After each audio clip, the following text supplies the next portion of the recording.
at the Your bank bills and the balance meager shows a food number. before him, Notch felt a But tightness does in his that number chest. really equal the bread it can buy? 3 years ago, the same amount of money could fill an entire He shopping afford the cart. cheapest basics. Today, the number has not fallen by much.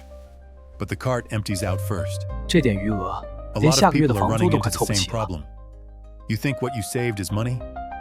But what's really shrinking 最 is 终 what 还 you 是缓 can 缓 still 放下 buy 了手 with 里 it. 的商品。 So this is not just about why prices go up. It's about something deeper. The same amount of money? Sometimes it's just a number.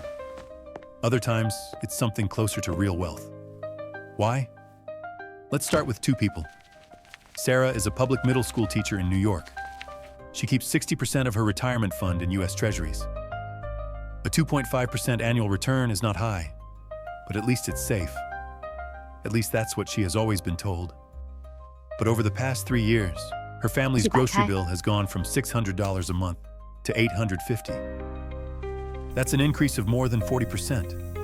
On one side, her safest asset gives her 2.5% a year. On the other, the food she has to buy keeps rising much faster than 2.5%. She's not getting richer.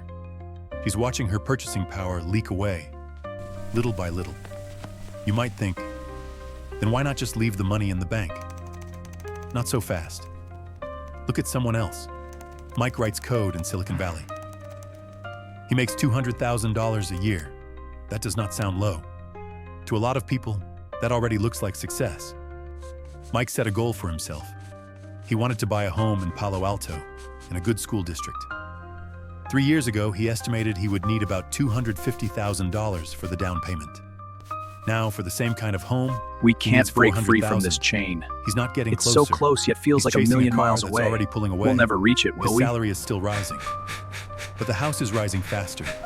The number in his account is still getting bigger.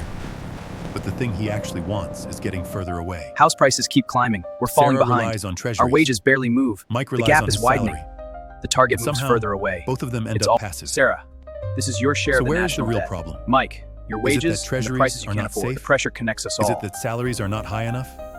Or have we been treating numbers as if they were real wealth all along? Inflation is part of the answer.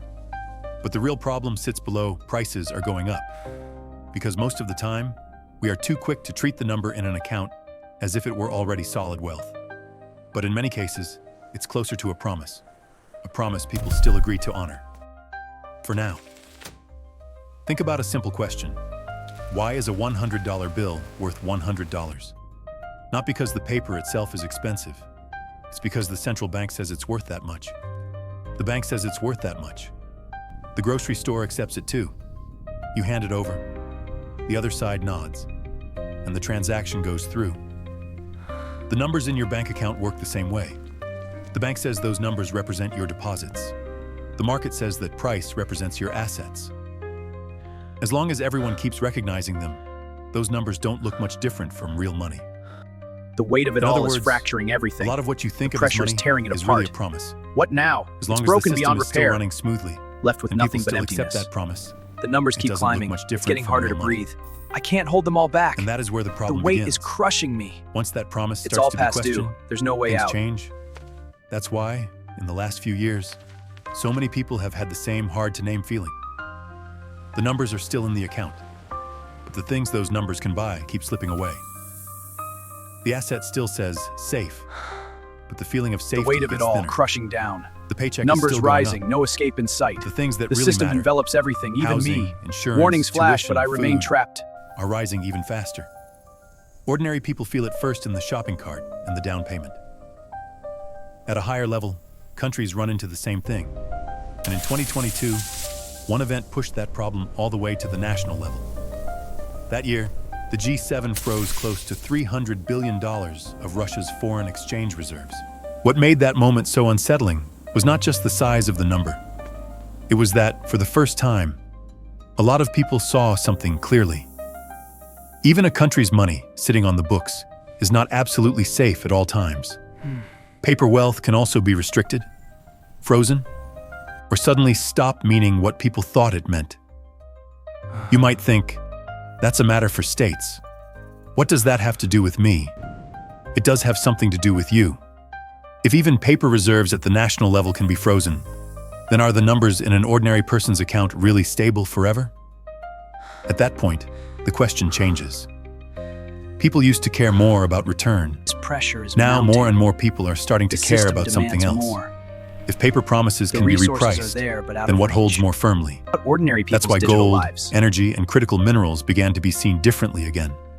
Not because they suddenly became romantic, and not because everyone wants to go back to the old world, but because once paper promises start being questioned again, people, institutions, and even countries instinctively start looking for things that feel more like a base layer.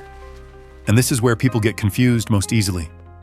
Most things that feel stable, still just promises. Treasuries are promises, deposits are promises. A lot of financial products are promises too. That does not mean they have no value.